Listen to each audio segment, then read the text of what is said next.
I'm here to discuss the so-called flying saucer. The whole fleet of them, what's on the ASA? Oh my gosh.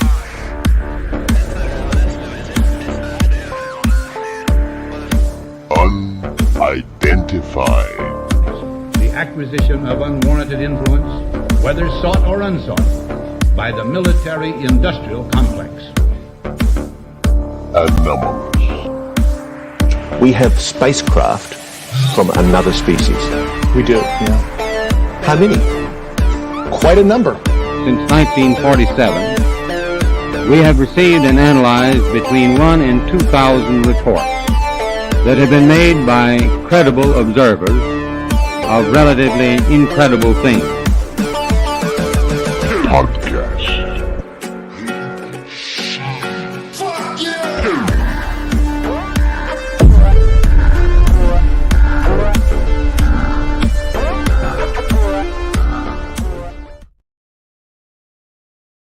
Ladies and gentlemen, my name is Tom Thompson, and this is the Unidentified Anomalous Podcast. Thank you so much for being here with us today. Joining me in the co-pilot seat today, because Digby is taking some time off from the show to spend with his family, because if you've been watching the show for the past several weeks or month, or you're a longtime viewer, you'll know that his family was away for quite some time, and now that they're back, he would like to take a little break and, have some quality time with his family, which is totally cool, totally understandable. Digby, he may pop in at some point in the chat. We love you, man. Of course, joining me today, though, is the one and only, one of one, Mr. Paul Marduk Moadib. Moadib. What's up, Paul, man? Thank you so much for being here and being in the co-pilot seat. It's weird being the one running the show. So like Digby always does the intro, and it's funny because I was thinking to myself recently, I'm like, I want to send Digby a message and be like, hey Digby, next time we go live, can I do it? Just like, because I'll do something wacky. You know what I mean? Like I'll think of something. But thanks to everybody that is tuning into the show live today. If you're new, please obviously hit the like button and subscribe, especially on YouTube. We're trying to bring the numbers up on YouTube because we go live and send the show out to so many different places at once. You don't get the full picture of the wonderful growing number of people that are watching the show just by going to YouTube. So if you could do that, we would deeply, deeply appreciate that. It's been kind of a slow news week in certain areas and not so slow in others. I wanted to open the show today with it's a non-UFO topic, but you guys know that we talk about a lot of different subjects here on the show. Obviously, there is a significant situation brewing and is active. It's getting real hot over there in the Middle East between Iran and Israel. Now, this isn't going to be political. We're not going to play the game of taking sides and support this country and hashtag this. We're not doing that here. This is an unbiased perspective, just a humanistic viewpoint of what is going on over there. And I suppose I will open the show by saying that it breaks my heart into a million pieces to see people on this planet at war and in conflict with one another. It really bothers me. The older I get, the more it bothers me too. I'm anti-war. I always like to tell people that, I wish this was something that only existed in video games. Like if you wanted to go to war, you played Call of Duty, right? Or you played Battlefield or something. Yeah. There are innocent lives that are being deleted off of this planet. And for what?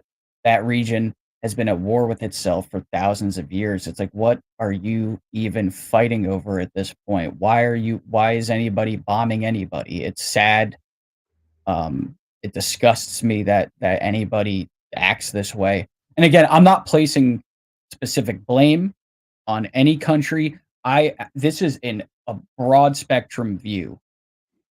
I wish people could just put their guns down and just sit in a room with one another and talk, because we have that ability, right, Paul? Like you and I, if we got into an argument with one another, we could easily just hash it out over Zoom or something, right? Like disagreements happen. We're people.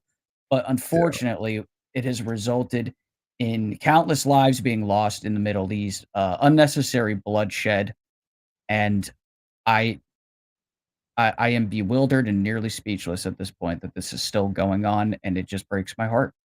Yeah, it's unfortunately it's been a powder keg for 3,000 years now, and it's just it keeps going on and on and on. It's about time it stops. But the worst part about this one is that I mean it could really have some serious consequences, escalating up much more than we could ever imagine.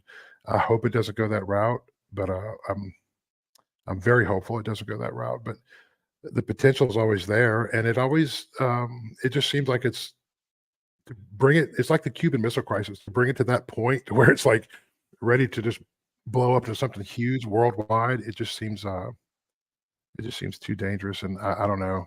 I don't like when it gets this close. It's very nerve No, wracking it's for most scary people. because what some people don't realize about this, if they're not super engaged with the information, or maybe you're not a history buff, but this particular barrage that's coming out of Iran is being launched from Iranian soil at Israel, whereas before a lot of the attacks on Israel that were essentially signed on for by Iran or ordered by Iran, they came from their many proxies in the surrounding area, Hamas, the Houthis and such. This is Yeah. different. This is Iran attacking Israel from their Yep. soil, which is a Well, significant escalation. yeah, it is. It's a pretty big deal, and it's not something that the U.S. or any country really should take lightly, because the other countries allowed them to shoot their missiles over them too. That's another thing to keep in mind. So it's For sure. it's a big deal.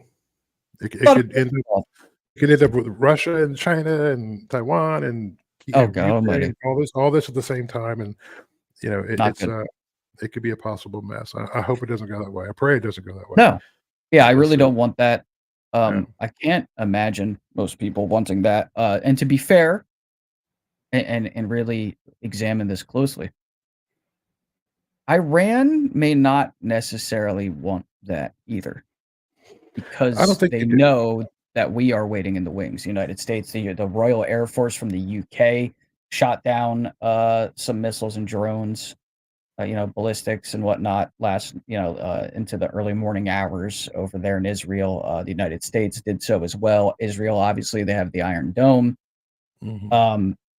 So when you have that many countries involved, there's always that risk, and having a regional war break out over there is akin to throwing a match Yeah, at a puddle of oil, right right? close Like to the this big is bonfire. Yeah. it's Yeah. really a bad situation, and war in general may be fought by militaries and governments that order the militaries to do this and that, but ultimately, who suffers the most? Regular people, regular citizens. Innocent lives are lost, and unnecessary lives are lost, that are serving their country. It's just there's nothing good about it. I mean, really, it's something that we really need to start thinking about as a species, how to just wash this away. We need to make war a thing of the past. We really do. I don't know how Yeah, you do that. I don't have any answers.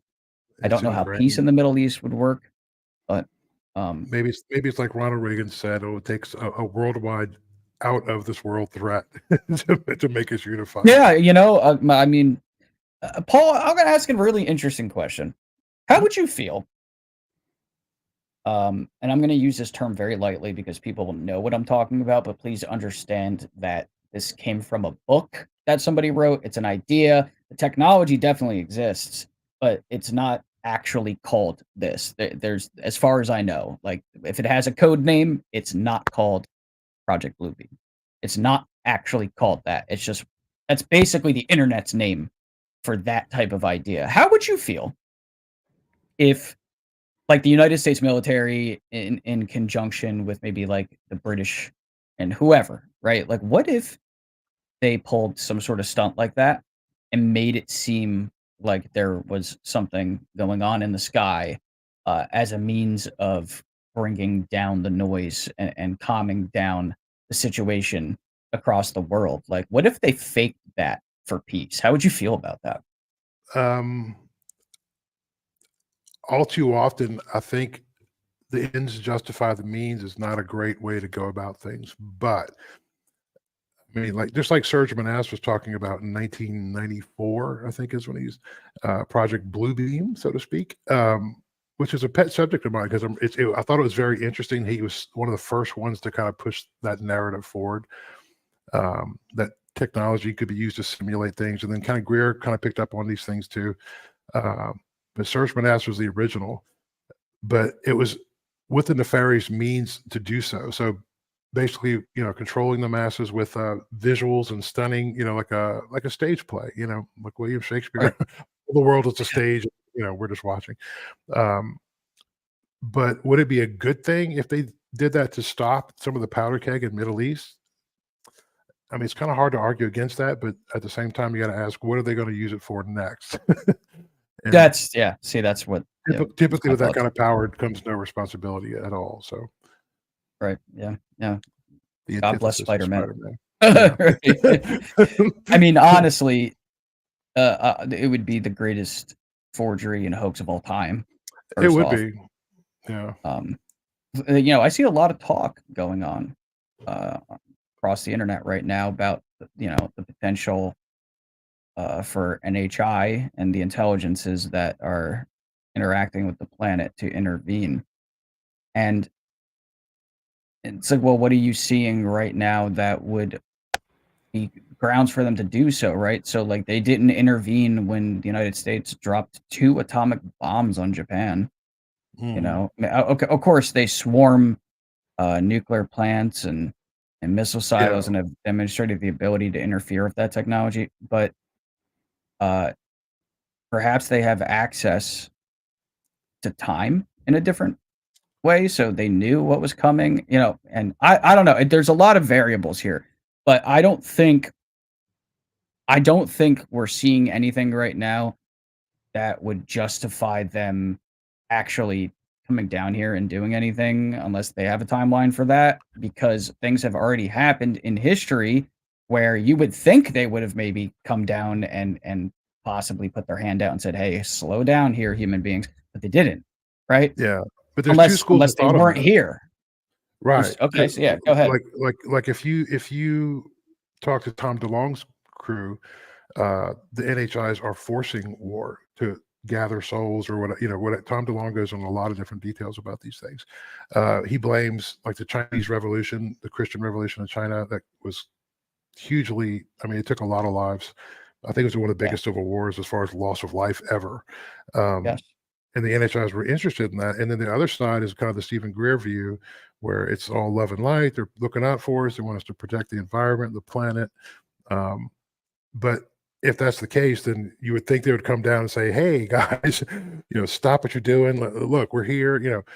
And you don't see that. So, what are their motives? I really don't know. Maybe their motives are just too hard for us to understand. Like we're bugs, kind of like we're just ants on a hill. Problem. Yeah, we are bugs, and they don't care. I wouldn't expect that type of thing to happen. If we're to base it on the current conditions. Mm-hmm. I don't see that being a thing. However, I'm not saying it's impossible either. Of course, it's always possible. Maybe that particular civilization wasn't interacting with our planet when World War II was going on. I don't know, right? It's hard to say. And if there are multiple intelligences visiting this Earth, which I believe, and we'll get into that a little bit today, then there's reason to believe that there could be a multitude of different motives among those different groups, and perhaps they are unable to interfere because another group doesn't let them. it's all speculative at this point, right? Yeah, different But agendas. I mean, it's really hard to say. But we do have stories to go over today. Like I said, it's in the world of UFOs. It hasn't necessarily been uh, a busy couple months right now, but there's always something.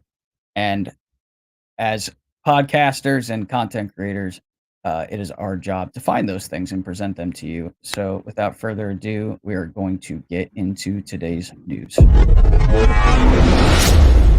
Beyond the mundane. Beyond the Monday. beyond it. We are going to start off. Now, we don't have images and video clips for everything. Some of these things are just purely going to be left up to discussion. The first thing that I came across was a recent article from Popular Mechanics talking about J. Allen Hynek's role in the evolution of study of UAP, UFOs, whatever you'd like to call it. Initially, he was recruited as an astronomical consultant by the United States Air Force during the mid 20th century. His experiences drastically transformed his views, leading him from skepticism to a firm belief that some UFO phenomena defy conventional explanations. His growing disenchantment with the U.S. government's handling of UFO data happens to be a focal point of discussion. Paul, I would surmise, based on the work of Dr. Hynek, that you can use him as a really good litmus test as someone who's on the fence about this topic, right? This is someone who had a very deep understanding of natural astronomical phenomena and such, and came to the conclusion that he was essentially being used by the Air Force as kind of a scapegoat and trying to fill people's heads with nonsense when in fact there really was something going on. How do you feel about Mr. Hynek's legacy? Well, he was paid to discredit the entire thing, just to get everybody's eyes off the skies, basically. And over time, and Blue Book wasn't very successful in doing that. I think it kind of brought more people to the subject. I think they realized their folly, so to speak, as far as the more we talk about it, the more people look. But Hynek himself, being paid, he went through the process very directly and very professionally. You can't question his professionalism. And then he ended, when the project ended, then he comes forward and saying basically, yeah, this is all real. Like everybody wants you to focus on, the 12,000 that we could explain, but the 700-800 that we couldn't explain were extraordinary. And he became one of the biggest, promoters of this. So, I think when he got off the government dime, it was basically, he's like, I'm just going to say what I think. And then this truth came to reality. So, Yeah, and and it comes from a point in time too in history. I like to think of it like this, where you didn't have the ability to create hoaxes like you do now, right? Not like now. Photoshop and video editing, and I mean the list goes on. Back then, you didn't have too many options, right? Like if you were gonna fake a UFO sighting, you were probably gonna build a model and try to shoot it, or you would rely on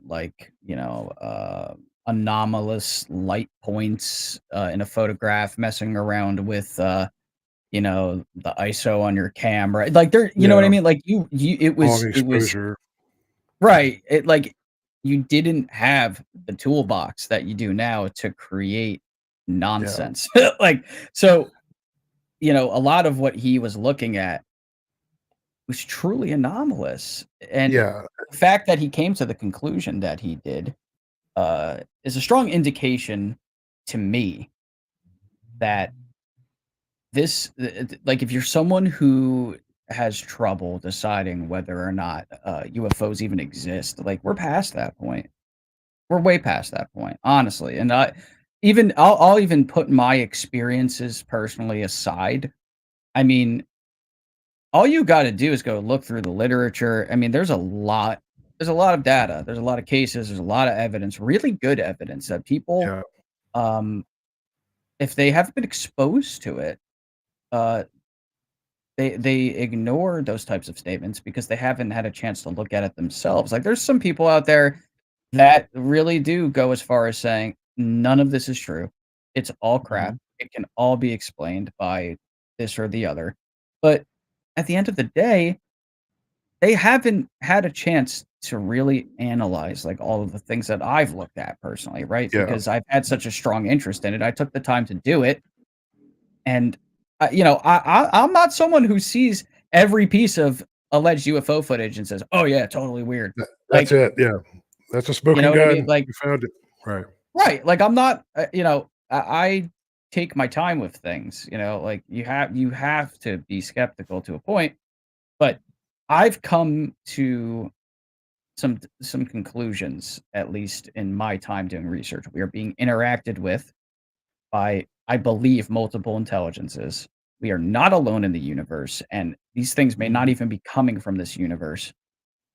Uh, their devices, machines, and such have crashed, and we've picked some of that up.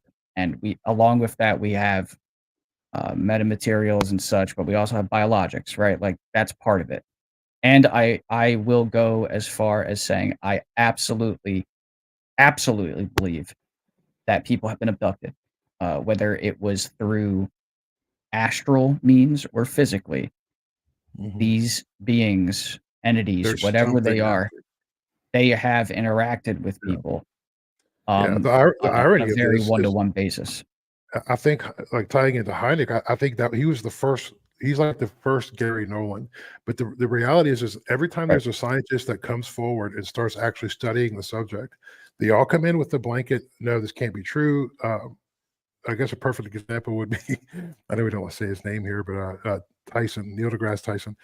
Yeah. Um, he's never looked at the subject, and he just writes it off and makes fun of it, and that drives me crazy because even, like, people like Eric Weinstein and Brett Weinstein, they're like, "Yeah, there's something there. I'm not quite sure what it is," but they don't just blanket write it off, and they're very they're brilliant physicists, but I think, like, when you have people like Gary Nolan and other scientists that study it, university professors, Diane Pasulka, going into the history of it and the theory behind all these things, they are ultimately, because she went in as a skeptic too. She's like, "This is all just hogwash," and then suddenly something turns on and like, "Yeah, I can't explain these. As a scientist, you should be able to explain every sighting as or be able to write it off as some plausible explanation." And there's not many plausible explanations for the best cases, and that's all there is to it. That's absolutely true. And there's a pattern with this too, right? Like you said, there's somebody that'll come in and basically go in with the Oh, mindset that this is impossible. with a And bias, yeah. there's always this like there's a catalyst where they are exposed to something Something happens and along the way. they come out the other side Mhm. awfully confused. Now that doesn't Yeah, necessarily mean that they come out the other side like, "Oh yeah, we're definitely being visited," and usually it's something's going on here that I can't find a yeah. good explanation for, right? Like they're careful with what they say. However, I will say I'm not going to mention any names here, but I at Dig I wish Digby was here because he would back me up on this one, and it's really interesting. There are definitely, definitely for a fact many people that publicly show an interest in this topic are very unbiased. They're skeptical, but they will put on the hat of, "Hey, we need to drop the stigma and we need to investigate this." But Just look. behind the Mm. scenes, they are singing quite a different tune. And that Yeah. Oh, for tune sure. is, "Oh yeah, this isn't human." Like, Yeah. and God, I wish I could say. I'm trying to figure out a good way I'm trying to figure out a good way. I will There's no I no good I'll hints you can drop it. I'll put it this way, and this is as far as I can take it. There there are there's one individual I'm thinking of in particular that, uh, we'll say has interacted with this show, that that type of conversation has happened, uh, behind the scenes. Obviously, we've interviewed a ton of people, So it's up to you to speculate, and because I'm trying to be fair and respect that person's privacy. They are trying, like many of the people out here, you have to step into this publicly a certain way to get a certain amount of work done. For example, like when it was presented to Congress, like, oh, maybe these are Russian or Chinese, like that made their ears open, and they're like, wait, what's that? They might have what?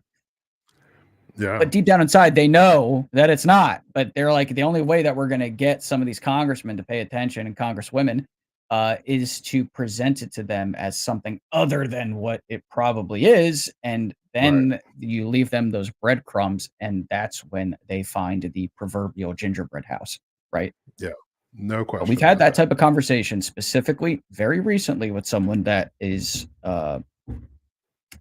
involved in this subject, that front facing, it's a respectable approach regardless, right? Like, I respect anybody that comes at this topic from a very skeptical yet unbiased, open-minded scientific approach, where they're like, listen, there's something going on, I don't know what it is, so let's investigate. I have no problem with that. That's perfectly fine with me. You don't have to jump in head first. If you've never had an anomalous experience like I have, if you've never had a sighting, or you've never had some sort of interaction with any of these forces that are out there, then the only perspective that you have is your own at the end of the day. So if you come into it just saying, hey, let's drop the BS, let's not making fun of the topic, and let's actually approach this with a critical scientific eye, I have the utmost respect for that viewpoint. Yeah, But because the last thing you want to hear is behind the somebody coming to scenes, you. Yeah, when they come to you and they say, "Oh, you didn't see anything," it's like, "Oh, no, I saw something." Oh, it's no, you really didn't. interesting It's when you annoying talk when to they do that. someone that's like that, and then behind the scenes, they're like, I want to have a talk with you privately about some things. That is really, really interesting to me. Yeah. And it's exciting. It's exciting when you hear from people that feel that way about it. So, moving on with our next little piece of news. Paul, I guess I can really let you kind of take the lead on this Sure. one. Yeah, this was Chris Mellon, in Oh, his go ahead. article that absolutely blew up the AARO report once and for all, that we already knew was bad. But this, as you said in our outline that you and I typed, was really a nuke on the whole report. I like that you put it that way. So what did Mr. Mellon have to say about the AARO report that I have already verbally dismantled? I don't know how many times at this point. Yeah. I just feel like this is the final nail in the coffin to put that report to bed. So he basically went through and put out a long, long article. I think it was on, let's see, was it the debrief? Yeah, there was the debrief. So Lou Elizondo posted it and saying, "Great job, Chris," kind of one of those things. But I actually read the article, and it was a long one. It was a really long article. But he went through almost page by page, and he just destroyed, they would say one thing on one page, and he'd be like, all right, okay, so yeah, that's true, but we already knew that. But what about this? And he would just go down the line, and I'm like, wow. And the longer I read the article, the more detail he went into. He's calling out page numbers. On page 97, they talk about this, but they never mentioned this or they never mentioned that. He just destroyed it. And I'm like going, if there's any question, if anybody has any question about the validity of that report, Chris Mellon just shot it out of the sky. Like, it was unbelievably good. So I highly recommend everybody read that article for sure. So it is way longer than I initially even expected before I went and took a look at it. And he goes into detail. Like, he gets into page numbers. He's really, really just and Digby's in the chat. So I guess we'll take a moment and also say not only hello to Digby, but hello to everybody that's here watching, wherever you are, whether it be on YouTube or X or otherwise. Thank you so much for being with us today. Yeah, I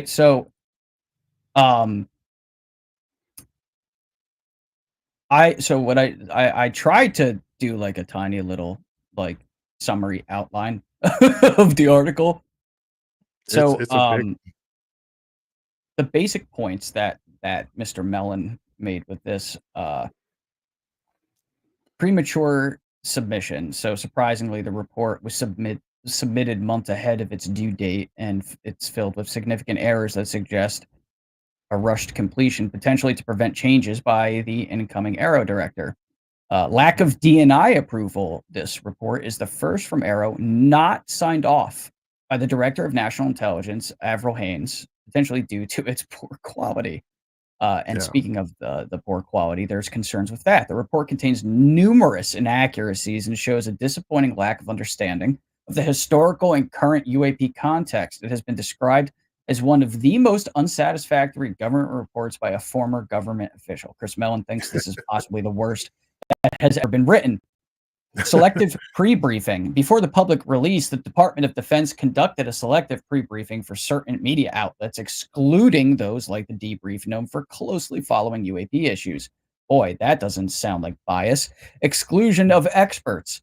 Despite covering historical UAP investigations, the report and the media largely ignored insights from established UAP experts and historians, such as Dr. Jacques Vallée and other notable scholars, which could have lent significant credibility and depth to the findings. And the final point, future expectations.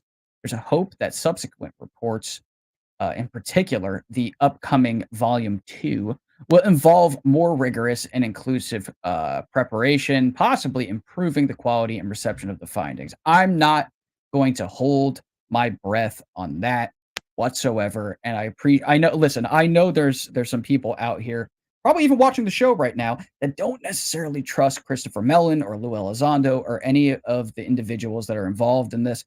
And I respect, I do. I respect your thoughts. I respect your opinions and your stance. I do.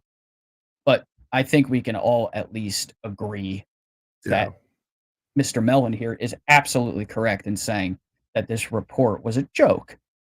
Right. I mean, regardless of what you think of them, they're not wrong. And his breakdown is just the most thorough I've seen, and it just addresses so many things that everybody was saying, but disjointedly, like, oh yeah, but they left out this. He just put it all into one place, and it was very, very well thought out. So he did a good job. Digby makes a good point. ChatGPT, write me a historical report on UAP. Sean Kirkpatrick. Oh god. Yeah. Man, maybe, you know, and it's like I hope at the end of the day, Sean was just like under the gun, so to speak. Well, because he's a smart guy, right? Like he really is. He's a talented, smart guy, right? But it's like, come on, man. The way that when you don't care, this is your last week of work, and you're like, yeah, put out whatever, man. I'm going. Yeah, it's like, okay, there's a lot of people that care about this, right? There's a lot of people who had their lives ruined for making reports. Like, think about all of the servicemen and women that have seen something absolutely spectacular, that have never shared their story, that have never gone public, that have never even told family members out of fear of being called crazy and being decommissioned or, losing rank. Like, that is, I mean, that's bullshit. Like, that should never be a thing. That's the biggest travesty of the report, in my opinion, is that it's like James Fox liked to say, 2 steps forward, 1 step back. And it kind of brought some of the stigma that's been remaining. It kind of brought it back up for some people to think, oh, the AARO report said there's nothing to see here, so we can move on. But it's really a shame. So those people are less likely to come forward, even in the next iteration of AARO, unless it's really good. So, and when's the last time the government's done something really good job on that? So we'll see how that turns out. You're gonna have to give me a few minutes to think about that one. Probably hours, maybe days. So, interestingly enough, James Fox. Speaking of James Fox, exactly. I'm glad that you brought him up. James Fox, obviously, documentarian, filmmaker, known for his work on Phenomenon, Moment of Contact, and a couple other documentaries of note that I'm sure all of you know the name of, hinted through X that his forthcoming documentary will spotlight a new whistleblower from legacy UAP programs. This individual, according to Fox, is prepared to offer public testimony under oath, provided that adequate legal safeguards are in place. So there's been some speculation about that recently, that perhaps this individual may be the man that they call Military X, that was interviewed in Moment of Contact. That seems like it's probably the case, maybe potentially, or it could be somebody completely new. He did mention he was going back to Brazil. I saw that he was talking about that. So my hope would be it would be that guy that they were out the window that was threatening them. If that guy finally agrees to talk, that would be magnificent. Could you imagine That would be spectacular if they got 'Cause that that's gentleman to come forward. yeah, that's like the key. He was there. I mean, he was What I'm carrying the gonna do is I'm gonna reach out to Marco Leal and see if I can get some more information. I'm not necessarily looking for him to spill the beans. Maybe he doesn't Yeah. even know, but just anything that he may have that could add a little bit more context to this, because Marco and I have a good rapport with one another. I know that he does watch the show occasionally when he has time because he's a busy guy himself, being a researcher and doing the work that he does. So shout out to Marco. But I'll reach out to him at some point today and see if I can't get some more information on that story. Obviously, we don't have too much to report there other than what we've already said. But I will say that for the people that are in the community that are growing increasingly impatient, and I'm not saying you're wrong for feeling that way. Trust me. Like I have my days too where I'm just like, Jesus, is something gonna happen? Like, come on. Yeah. Um, I just think for a second what it would be like to be in their shoes, right? Let's say you worked on reverse engineering some of these craft, or you were in a room where there were, non-human bodies, and now you want to tell your story. You have kids, you have a wife, you have a pension. Like, there's a lot at stake for some people personally. And I know there's a lot of people that are like, "Oh, this is so much bigger than that, and none of that matters." And well, yeah, it does. It does matter because that for It that affects individual, them. that's their livelihood, that's their well-being, and especially if you have children. That is Yeah. like, to me, the biggest point of emphasis that I'll make in this particular conversation is that the safety of one's children is Yeah. top on the list above all else, typically for good parents, right? Yeah. There's certain people that come forward, and I think actually Grush is kind of in that wheelhouse where he's kind of willing to risk it all, and you don't find that very often. I don't know. I guess he's done smart moves financially, and he can do without certain things. But so to see somebody like that come forward, it's not an easy road. So anybody that does come forward, it's tough, and I got a lot of respect for him for sure. And the second thing too is, I know James Fox had some struggles with people stealing basically all the proceeds from his efforts and works. So when the new film comes out, make sure you go see it and support him, because the guy's had a rough go of it lately. So Digby just messaged me, and I don't know how this happened, but for some reason we're not streaming live to X. So I just tried to add it. So I'm not sure if it's going to go live on X. Just letting him know. Yeah. So I don't know. I when I was setting up the stream, I added, like, in StreamYard, if any of you guys are familiar with that, like, you pick your locations, destinations for the stream, and you start it. So not sure why it isn't streaming to X. It happens, if it doesn't make it over to X, then it doesn't make it over to X, right? Let's see, you are live. Okay, it's working now. Okay, cool. Digby, thank you so much for pointing that out. We all go through this as podcasters and people that do anything on YouTube or online and create any type of content. You're always going to run into something. But thank you, Digby, for pointing that out. I really appreciate that, man. And So on X, you're gonna have to go to YouTube and watch the beginning of it just to catch up with us. So yeah, if you're on X right now, obviously you're free to rewind or save it for later when we finish and watch the beginning parts. I apologize for that. Not sure what happened. Sometimes there's just little glitches, and God knows what causes that. But so next little piece of news here is from one of my favorite people, Congressman Tim Burchett, speaking with News Nation, affirmed the scheduling of additional UAP hearings. And he said, quote, "We're going to hopefully have some whistleblowers in there to blow the lid off some more stuff. So get ready," he stated, indicating an ongoing effort to delve deeper into this phenomenon. Further underlying the significance attributed to the issue, Representative Burchett drew attention to documents obtained through the Freedom of Information Act that revealed the Joint Chiefs have been seriously engaging with UAP reports since at least 2023. Obviously, we need more hearings and more government effort. I will say, though, it's nice to see Tim out there still doing this, Representative Luna and such. Mm-hmm.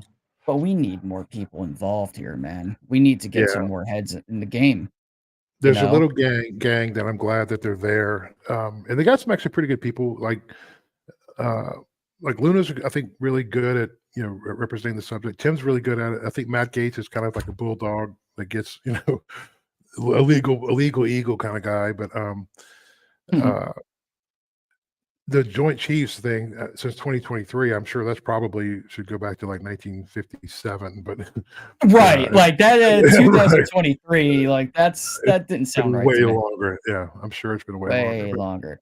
But Tim's he's in a weird spot because he's getting information from so many different sources, and kind of like the UFO community, they all have different viewpoints and they all have different kind of agendas. So he's kind of trying to navigate that minefield of agendas.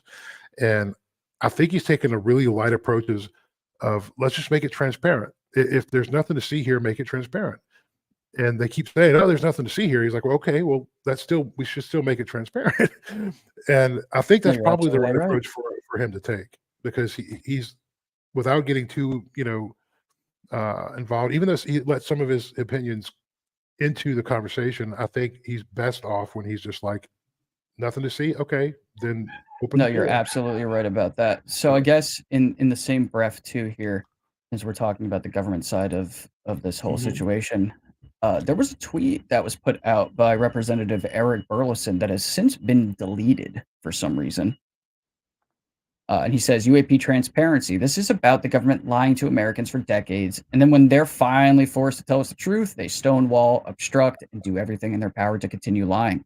I refuse to let them continue to get away with it. But then apparently, and I didn't check this, to be fair, but the Reddit post said that it had been deleted, and the reason they were posting this was for prosperity, because they wanted to put it somewhere to be saved now that it was gone. Good old Reddit. So, yeah. Why would he delete this tweet? He probably was made to. He probably said, "Oh, you want this money?" Or the thing about it is, and I'm with Danny Sheehan on this. Think what you will about Danny, but this is the one subject that's going to unify both sides of the table against the military-industrial complex cabal, and that I think is what. Like Burchett is up against. It's a tough group. I mean, even like Schumer was saying, yeah, if they want to get you, they'll get you. They're a tough group to deal with. So that's terrifying when you think your representatives that you voted for are afraid of the people that are just bureaucrats. They're just cogs in the machine that you didn't elect, that just were placed there. They've been there forever. That's a terrifying prospect. So Sheehan is on the same page as Burchett, is where if there's nothing to see, just open the doors. But you're up against a big group, and I think Moskowitz is finding that out. Yeah, and we can throw into this as well that Representatives Moskowitz, Luna, and Burchett have expressed intentions to conduct field hearings, potentially at locations significant to UAP research, to circumvent any obfuscation by the Pentagon. We have a quote here from Moskowitz saying, I think we, meaning Congress, should try to get into one of these places housing UAP evidence. And if they won't let us in, I think we should have a field hearing right outside the building. And the military will have to explain why that is. And plans for the first field hearing were confirmed by Representative Luna on January 12th. Yeah, could you imagine that type of scene too? Again, that shows too that it's not just like the citizenry versus the government. There's a lot of different factions within the government and the military versus us. And like luckily we have some factions that are on our side, right? Like within Congress, there are a lot of political figures that have taken a very respectable stance on this subject. And then you have the ones that don't. And then you have the ones that don't care. And then you have the ones that are like Collins Elite types, where they're like, we shouldn't be messing around with this, right? Yeah. There's a mix going on. This is not black and white at all. It boils down to really a constitutional issue. I mean, do we want to have representative government, or do we want to have a military dictatorship? And that's where we're at almost right now. That's frightening. I mean, they have carte blanche, and they have unlimited budget, and that's a force that is very difficult when they have all the weapons and the leadership and the guns and the intelligence. It's that's a big beast to take on. You are not kidding.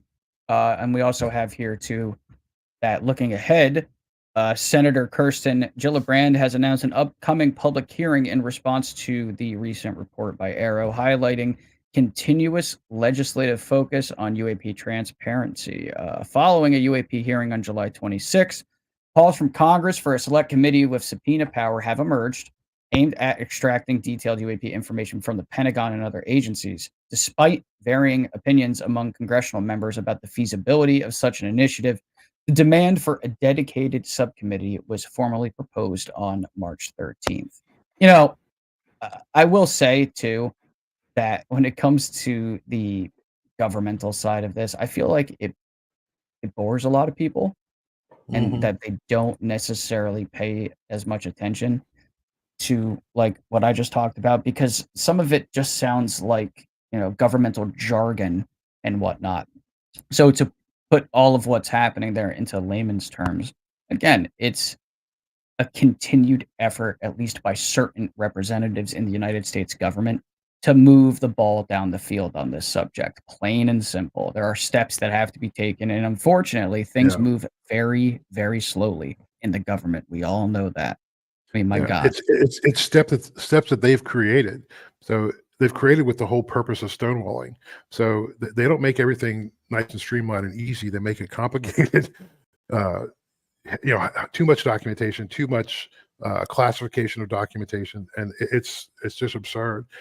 But when you have the people at the level of the Gillibrands, everybody, Moskowitz, everybody that is trying to get to this, it reminds me of the story with Matt Gaetz was talking about when he went to Florida. They wouldn't let him see the photograph of what the pilot took a picture of. And I want to say the pilot took a picture of it on his own phone, like it was his property even, but they wouldn't let him see the picture. And finally he got to see it. Yeah, but I'm like going, this is a guy that's supposed to be representing the government, or like the highest power in the land constitutionally from Congress. And they're like, nope, see you later. Go away. And that drives me absolutely insane. It's ridiculous. Hearing things like that. It is utterly ridiculous. And again, folks, you're on the fence again. It's like, if this was all bullshit, why would any of this be going on, right? Like, and I know there's 100%. People out there that think that this is a distraction, and listen, I'm not saying that's impossible either, right? But even if it's some kind of distraction, that doesn't change the fact that there have been reports of this very phenomenon occurring since the dawn of time, since recorded history was history, since writing was established, since alphabets were created. Like, this weird force has been around us forever, and the government didn't create that, right? Like, this is, if they want to use it to their advantage, that's always possible, right? Even if you look at it even if you look at it in terms of just modern day, let's say if you look at it in terms of the last 10 years, the stonewalling of the U.S. government still doesn't explain why France, Australia, England, I mean, there's every country has its own system. Even China has its own studies program, and they have their own reporting. They have their own. This last week we had a Christian, from the Netherlands report. I mean, and he's talking to the UAP Parliament of EU. I can't remember what it's called exactly. EU Parliament, is that what it is? Or EU? I think so. Yeah, something. Big but I know better. Yeah, but he's talking about that. So it's not just a U.S. thing. It's not just a U.S. government thing. It's a worldwide phenomenon, and every government in the world is reporting it. So you can't deny that. There's no way to walk around that. No, you can't. You're absolutely right about that. And luckily, we are living in an era where more and more people are now taking this topic seriously, as they should. So now, the next point we have to bring up from the news, which, I mean, is kind of an ongoing thing, but we'll highlight it. Numerous journalists report that firsthand witnesses of alleged UAP legacy programs are preparing to share their experiences and evidence with oversight bodies and the public. David Grush, Another figure in this unfolding narrative has recently been granted additional clearances to disclose details of his experiences with legacy programs, hinting at further revelations in an upcoming op-ed. So we're still waiting for the op-ed. And people are getting really impatient, frustrated with that. But I want to chime in on that and say that with what he knows and what he may know, you're walking a tightrope as far as what you can divulge. And if this is going through DOPSR and it's got to get reviewed, I mean, think about how many edits that's going to be. We have no idea how long it is. I mean, it could be very long. I don't expect it to be some, 3-paragraph situation. It's going to probably be fairly lengthy.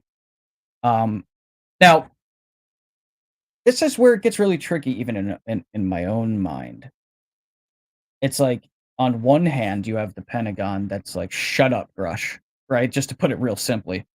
Then on the other hand, you have the IG. Like, there's like a tug of war going on. And it's amazing to me that he's able to talk about anything. The fact that they let him say anything at all is kind of remarkable and astounding in its own right. And I'm going all the way back to the News Nation interview. It's like, well, if he was allowed to say all of that, what does he have that they're scared about? What is he holding that they really don't want him to divulge? In my opinion, it would be the only thing I really think it could be would be that the corporate military industrial complex has key assets that are withholding advances in technology illegally, so to speak. Like they're I mean, I guess a good example would be the guy that invented the hydrogen engine for a car. 2 weeks later he's dead. And the patent's owned by Shell Company or whoever. So it's like it's one of those things where I think the corporatocracy is really stretching its long tentacles into government, into the constitutional crisis that we're in.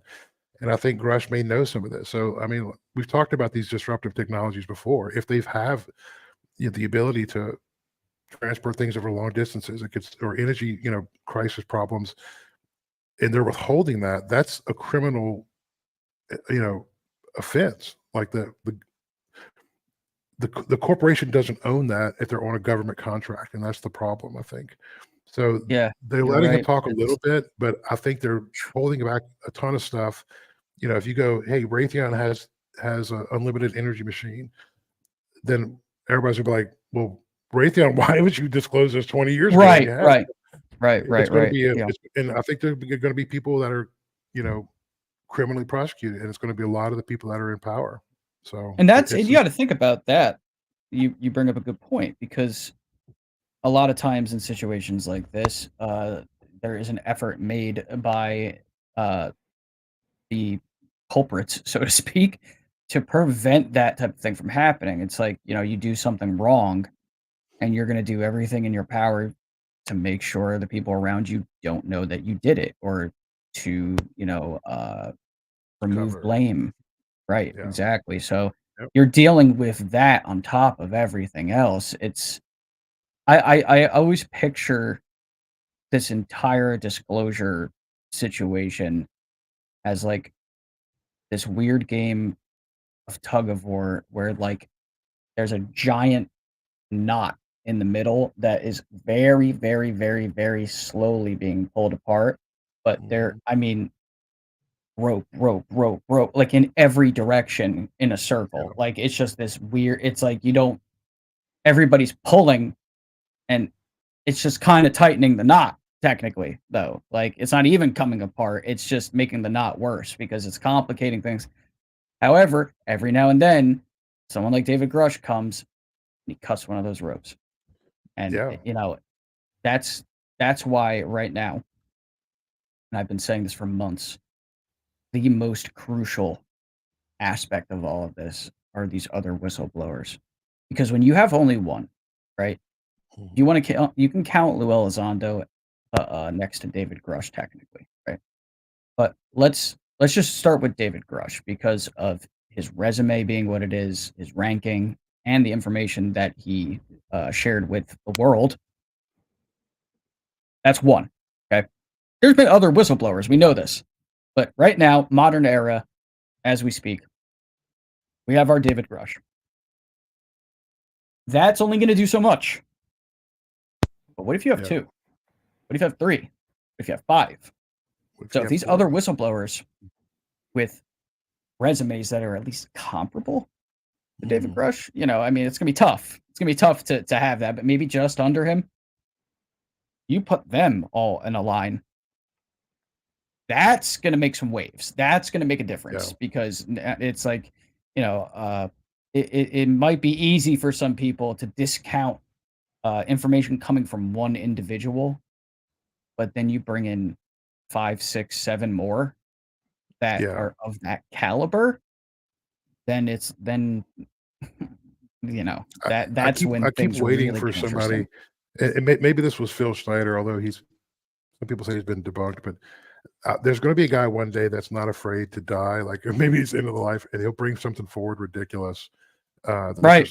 Undeniable, and then just pass away. But I think what they're waiting for, I think they're waiting for the guilty parties that were kind of in charge of all this to die. Yeah, and then they're going to be like, no, it makes sense. That was under his leadership, and now we're under this, so we're all fine now. That sucks too, though, because it's like then there's no justice, right? Like, it's not, and it's not. But that's why they delay some of these things. That's why they put 75-year, time capsule. A code of silence for 75 years, so we don't have to deal with it until he's dead. And that's here's a good question from the chat. What do we think of Michael Herrera? I'm not sure. To be honest with you, I'm not sure. I've listened to his testimony on a number of different shows. We're looking to get him on the show, obviously, just because he's a face in this situation. I would like to have a conversation with him to be able to use my own speaking abilities to try to come to my own conclusions. So, 50-50. Honestly, I'm not sure. I'm really not sure. I don't have enough from him personally to go with. Oh, definitely. Yeah, the big thing was the why. I am listening. Why did he come forward? If I don't know. Like he seems pretty genuine, to be honest with you, and everything he talks about is actually it's all U.S. tech. It's just like covert U.S. tech. So I don't feel like he is the one that was talking about that. They were taking people in containers on the ship, right? Like that's the same guy. Yeah. Okay. Yes. Yeah. Yeah. Yeah, he was. He seemed genuine. Special forces situation in the jungle. Yeah. Walking around with weird tech but the way he described it, I could see something like that happening. Right, I can too. But to me, if that's true, then the technology that they're wielding was reverse engineered from NHI tech. Like if they have that, that's where that came from. They didn't develop that and keep that secret. I don't think so. Yeah. I think it is a result of them making some headway with what they have. It could be. I mean, like on both sides of the coin, I don't know. Greer claims they solved anti-gravity in 54. So a lot of people who say that outside of Greer too. They were definitely. There's no question they were experimenting with it back then. No question. 100%. Yeah, Thomas Townsend Brown was experimenting with that for a long time. And I don't know if you know this. My grandfather, I didn't have a ton of conversations with him about this, but he served. He fought in the Korean War. He lived in India for 2 years.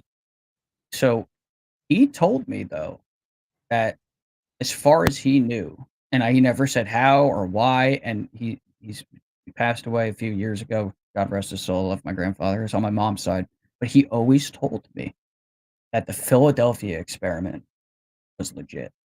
He always told me that. I don't know how he came to that conclusion and whatnot. And he also he knew of my interest in UFOs.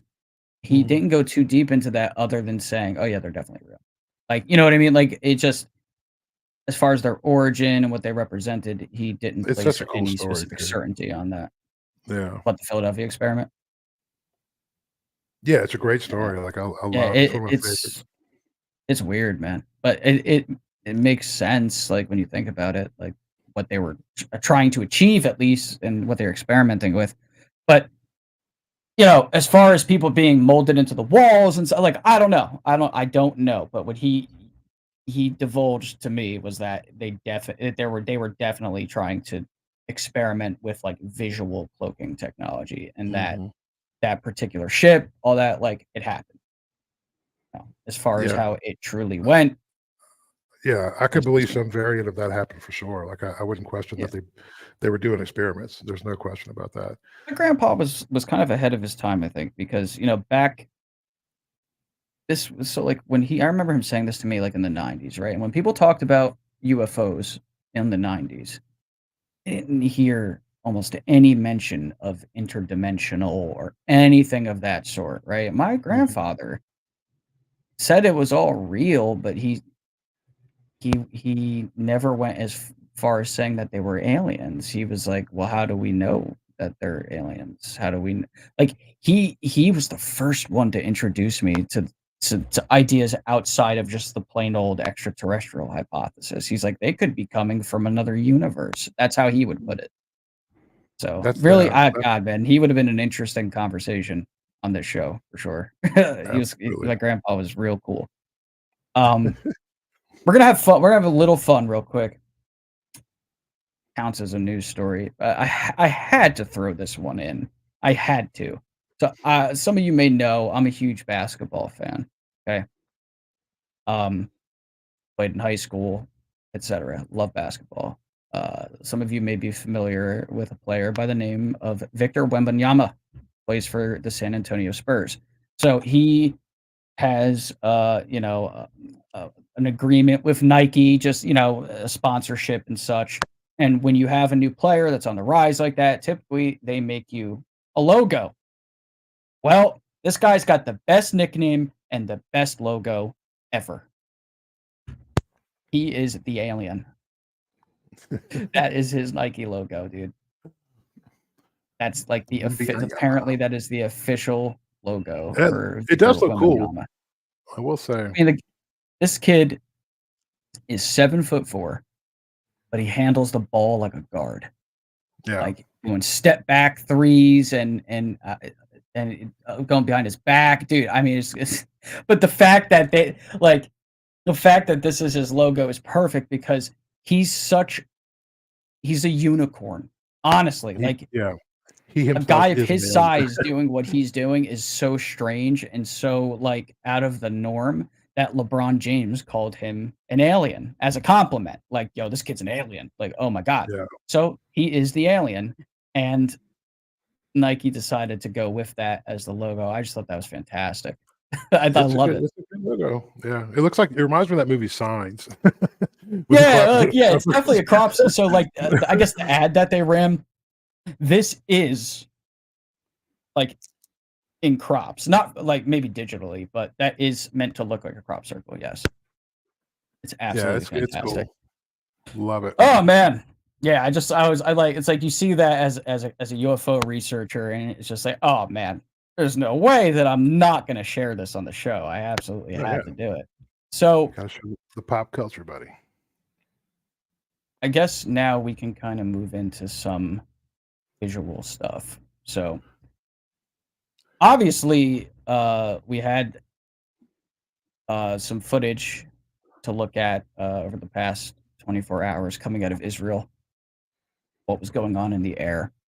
Now, me and Paul may be split on this one, interestingly. So this is footage from this air raid that happened overnight. And a lot of people have been sharing this around and claim that they're seeing something anomalous, triangular. So let's play the footage. Israeli aerial bases in the area there. So Hezbollah attacked this base at the beginning, just like a few months ago, after the killing of. So I'll pause it there. You guys can see there the formation of lights, and if you play the rest of the clip, the triangle, fades off. So now if we look, here's that cluster. Okay.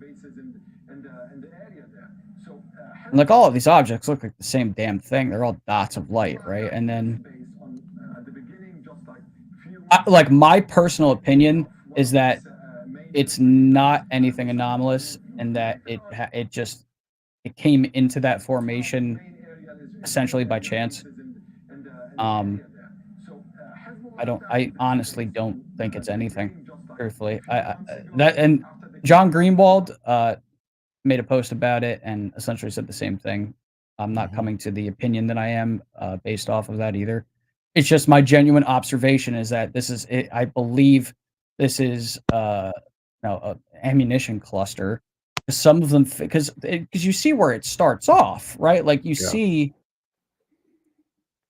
that's what you have, right? And then some of them fade off and end up in that formation as they're flying off. Like you can even see one of them, the very last one sort of moves into place, but they're still moving. Like I can see, like there's when you really like break it down and look at it real slow, like they're kind of like moving away from each other too. That's what I was going to say. The speed at which they're moving is what's weird to me.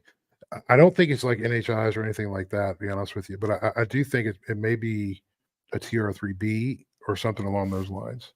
Because like it's tech is what you're saying. Yeah, like I think it could be U.S. tech, maybe a plane we haven't seen before or something along those lines. Yeah, I don't think it's anything. Because it's also blowing up stuff left and right. I don't see. I But mean, I'm is it assuming that's what it is. Well, I'm assuming that's what I'm saying. There's a lot of assumptions here. Right, right. So my problem with it is that I don't think it. I think if you look, like there's a lot of stuff flying and being shot, and but I know what you're talking about. That like right the here. first picture is weird, yeah. But you see It how looks it like lights it's shooting. Right. It looks almost like it's shooting at something. But but if you look back behind the object and look at those two dots behind it there, like I think that's just like either they're being shot down or there's some sort of explosion going on there. Yeah, it's definitely The not other ones behind it do it as well. Right, right. Yeah, I just think it's ammunition. I do. I think it's ammunition. A bunch of people on the internet genuinely saw it and was like, "Whoa!" But I don't think they broke it down too deeply. Yeah, I could be wrong. You're like honestly, Lockheed Martin literally just like unveiled this manta ray underwater device that they have, which is fucking crazy. But you know, maybe that's what's next, right? Maybe they announce. That's my one hope for if there's any a Black conflict or Thunder or something, right? I hope that we start seeing actually some of the real tech that they have, because I know they're keeping a lot of stuff under wraps, and what we see and what we know about is 30 years old, some of it older. But I'm hoping that some of your stuff comes out. Yeah, I think with the increasing tensions in the tumultuous situation, multiple parts of the world, that it may be required to unveil a couple things to be like, hey, listen, calm down, or we're going to use this, right? Like sometimes it really just comes down to like, I hate to say it, but like pointing a gun in someone's face and being like, shut up. Yeah, like honestly, calm down. Yeah, they got to pick out what they want to disclose. Right, say, okay, this was 15 years old. It's only 20 years old. Let's show them that now.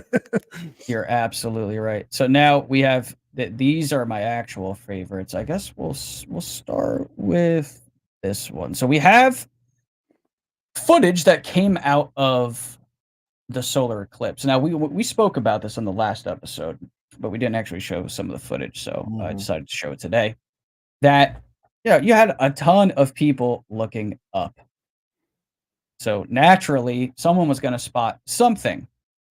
Luckily, some people ended up spotting some objects that were, I gotta be honest, quite interesting.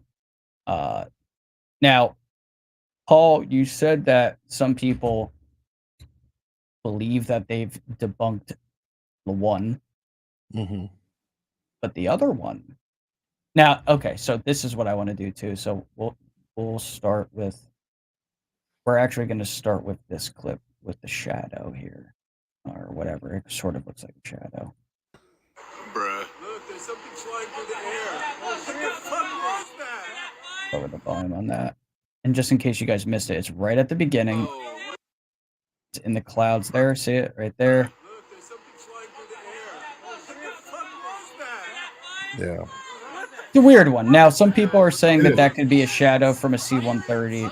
Yeah, that's what the readers knows when X was saying too, that it could be the plane's flying really high and the shadow in the cloud is just darting through. What is kind of weird about it though is that it goes to the blue part, but there is mist there. So I don't know. Like right there is weird to me. Right there. Yeah. And the other reason that this is weird is that there was an image that somebody else captured during the eclipse that seems to show something very similar, but there's multiple. Now, I wish they had this as footage, but what was going on is that they were taking images of the eclipse. Right. And this is apparently something that they picked up. Quite interesting. No idea what that is. And of course, listen, I live next to a military base, which some of you know. I actually made a post earlier today on Twitter because I'm trying to get in touch with Major George Filer for a reason. It's about this incident that happened in January of 1978 at McGuire Air Force Base. I live right next to it. So I see all types of aircraft fly over my house all the time. C-130s are very common. I've seen the shadows that a C-130 can make. This image in the least, these are not shadows from 4 C-130s, like at all. Whatever this is. Now, could it be photoshopped? Yeah, absolutely. But not sure. There's no way for me to tell. Yeah. So we're just going with what we have. That would be the only other explanation. It's either real or it's Photoshop. Right. Like, I mean, that's really always what it comes down to at this point. There's no in between on this one. Because it is a compelling picture. I just can't prove that it's real. Right. Now, I have another piece of footage that comes from the during the eclipse that is probably far more interesting. And not only that, but I have another clip that actually shows it's split into 3 parts. 3 other similar objects, completely different times and dates, but very similar to what you guys are going to see here. And now there's also, I will say too, that there was also one of the UFO footage compilations that I did on my Cortex Zero channel that has one of these types of objects, very similar in form. And you guys may remember there was a clip that went viral in our community, at least, that it shows this weird object coming out of the ocean that somebody happened to capture on like high-speed camera using their iPhone. What's up, Brooke? If Congress asks a whistleblower something, can they break NDA, or are they required to lie to them too? What do you think, Paul? Well, the new NDA laws, the new NDA laws are supposed to protect against that. Right, supposed to at least. Supposed to, but the reality is like you're never sure. That was one of the weird things. Like some of the things they were fighting over the Schumer Amendment about was the eminent domain, and they would have eliminated all that because it would become under public domain ownership. But that's not always a great thing, because what if it's like a really good product, all the stuff that you could develop out of this or whatever, and the government owns it, and that's not where you want it. But I don't know. It's a touchy situation, but for the most part, yes, you are required to lie if you're under NDA. It's crazy. Yeah, it's a license to lie. For sure. So here's this next piece of footage. Now, this was apparently shot over in Festus, Missouri. This is during the eclipse. Nice to see, too, that the individual who made this post had a nice bit of information attached to it as well. So it's Time was between 1400 and 1404 p.m. CST. Festus, Missouri, standing outside Gordon's Stop Light Drive-In. Direction facing towards the eclipse, so like south-southwest, about 30 degrees above the horizon. And he says, seemed to be flashing different colors, mainly green and red from what I could see. Appeared to be floating stationary. There were a ton of commercial planes visible in the air, and it was not behaving like them. At first, I thought it might have been a drone, but it seemed really high up to be a drone. Once I zoomed in on my camera to get a closer look at it, it appeared to be silver and spinning slowly, though that could have just been the blinking lights. However, I didn't see the green and red lights whenever I zoomed in on the object. Video attached object was no longer visible outside of 85 to 90% totality. So this is the clip right here. That's our object. Now, to his naked eye, what he was saying was that it appeared to be flashing different colors for whatever reason. Here, I gotta fix my camera real quick. I'll still be here, though.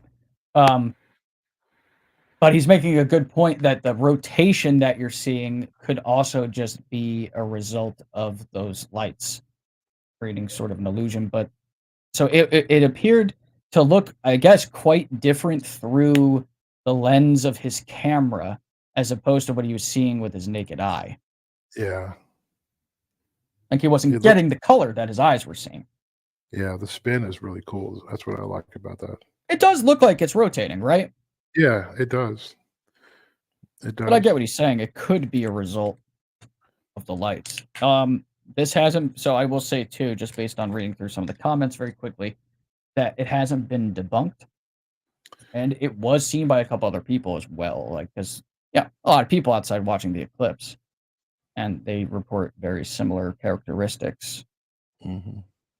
Now, this object, it's interesting.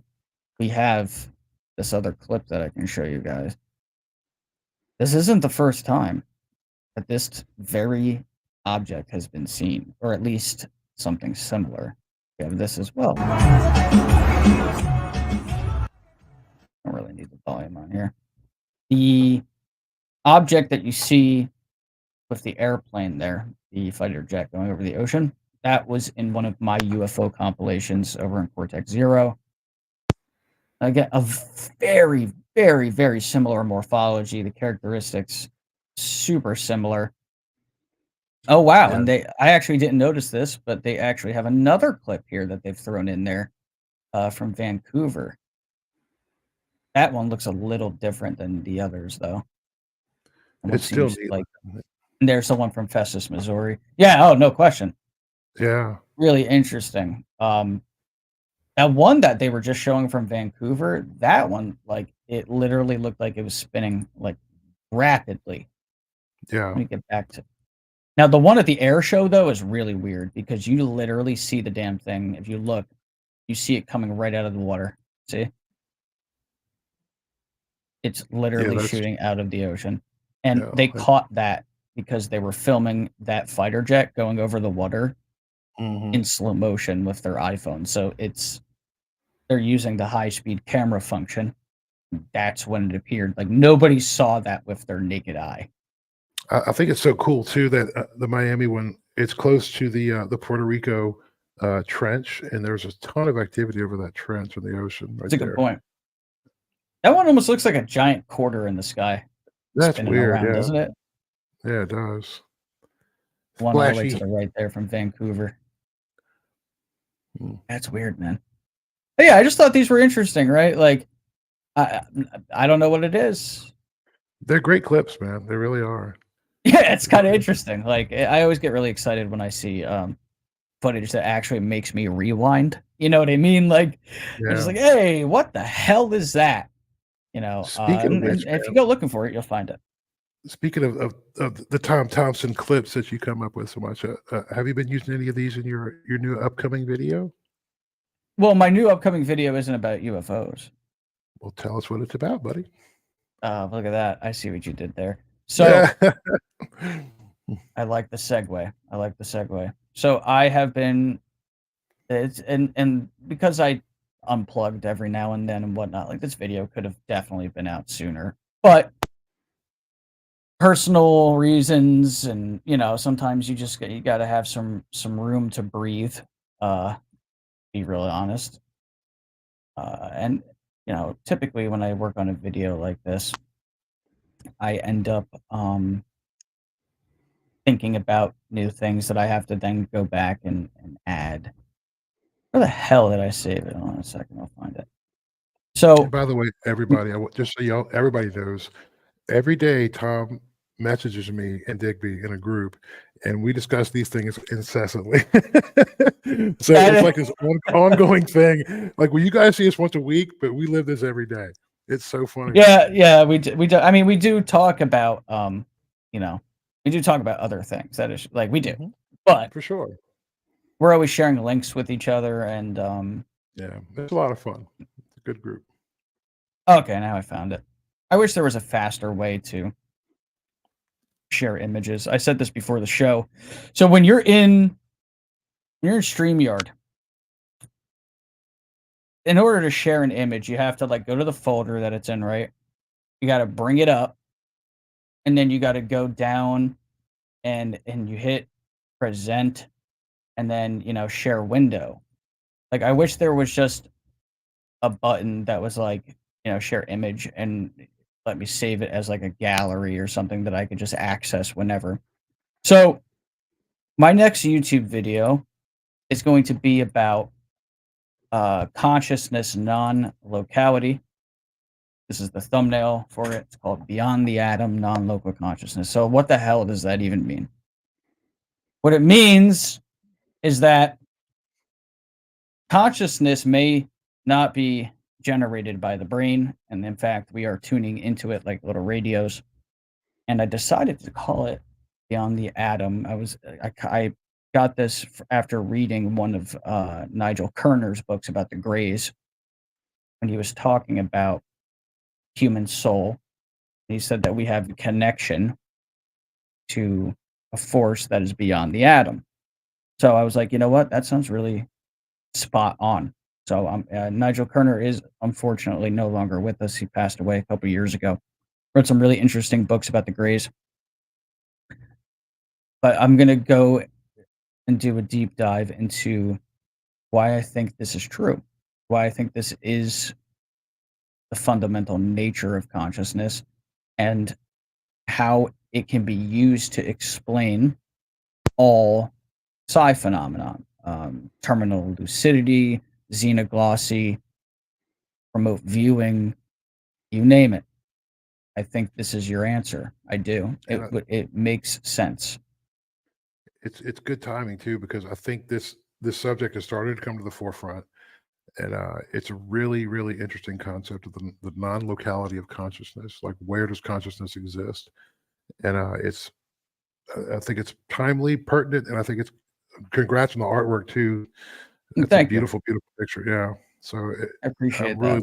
really looking forward to this video. Yeah, I've had a lot of fun with this one. Now, specifically, why am I not putting a release date on it? Because I consider that bad luck. I honestly do, and that's just from past experiences. Guys will get a release date. The second that I hit export and this video is done, that's when I'm gonna make the date. It'll probably be that day, whatever day that happens to be. But I will say, I'm editing it. And I just wanted it to be good. I always do that with these types of videos. And once this video is done, that's when you're going to actually start to see more content on my channel on a weekly basis. It might be something brief, like a news story or whatever. But instead of just making Twitter posts about it and whatnot, I'm going to throw it up on YouTube and put my face on it, my voice on it, and do that on a more regular basis. Just because I see a lot of other people doing it, and I'm like, I should be doing that. As someone who's involved in the community and I'm connected to so many people and whatnot, I feel like that's just a better thing to do. And it's more work, but oh well, I enjoy what I do, and that's why I'm going to do it that way. You're a good content creator, Well, I I think you'll appreciate that, man. I take a lot of genuine pride in what I make. I'm a perfectionist, and I also know there are so many other amazing, talented people that talk about this same subject and related subjects that can out edit me any day of the week. So I don't claim to be, the fucking Steven Spielberg of UFOs. But Yeah. I like to think though that when I make something, I at least know at the end of it that I put in effort and I put passion into it. That's Yeah. first and foremost, and people happen to enjoy that, and that's a really, really amazing feeling to, you read a comment that someone says this or that about it and it's positive. That means the world to me. Yeah. I like this is why I also work with other people too, because there are people that are so goddamn talented, man, like Astral and like you and Digby and there's just so many incredible people that we all have our specialties, and the universe for whatever reason blessed me with the ability to work in different mediums, which is really nice. Like, I being that I can, play music and there's just, there's a lot of different things that I can do. Why that is, I don't know, but it's like I don't want those things to go to waste. I want to live my life and get to the end and be like, I used my abilities to the best of my ability. I didn't just say, oh, well, yeah, I'm good at that, but Yeah. whatever. Like I want to, That's you know what I mean? That's what, and that comes from from my mom. She was like, don't let she always said this to me, don't let your talents go to waste. And I'm like, yeah. talents? And she's like, yes. She's like, not everybody can do what you can do. And I'm like, told me that at a young age. And I was like, what? Because when I was little, I started drawing and sketching and writing and all that like really early. And I didn't realize that other people couldn't do it. Like it didn't cross my mind. Mhm. Like I was just doing what I was doing. Second nature to you. Yeah. And then it's like, what would it be like if I was someone who wanted to do these things, but just wasn't good at it, just couldn't do it? You know what I mean? Like just had Yeah. difficulties. And I'm like, wow, you're right. Talent's I pretty shouldn't take common. that for granted. It's what people do with that talent that's really the hard part. The effort it takes to perfect it. So I think just you're don't right. like the one thing that kills me though is that like I don't ever want to come across as being like full of myself. You know what I mean? Like or being cocky. Like I just hate I that. I hate I it tell you that so every day. fucking much. I message you that every day. I'm I like, don't hate wake it, up dude. cocky today, Tom. I hate it.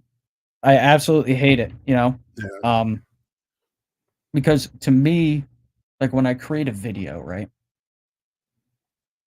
I create it to share it with other people so that other people have something to enjoy and be entertained by and maybe learn something.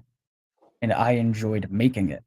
Like it really is at the end of the day, it's just it really is. It kind of just boils down to making people happy and opening up their minds. It's really it, honestly. And I have a Sure. good time doing it.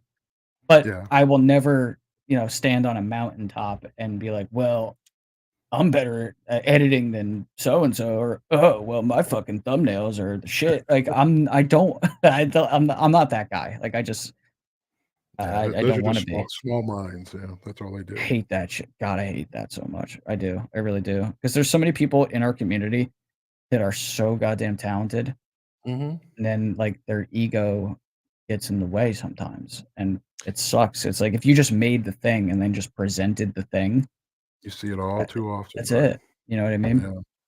yeah. That's why I'm bringing this up is that I hope that I rub off on somebody and that they try to look at it from the way that I look at it, where it's like, hey, look, internally, like I am aware of the fact that there are things that I am good at. Yes, like any person that plays a guitar or paints or anything, and when you're good at it, you know it. You do know it. But you can Sometimes. be that way without rubbing it in people's faces and you know what I mean? Like Yeah, for sure. you don't you don't have to walk around like your shit doesn't stink. Just do the thing.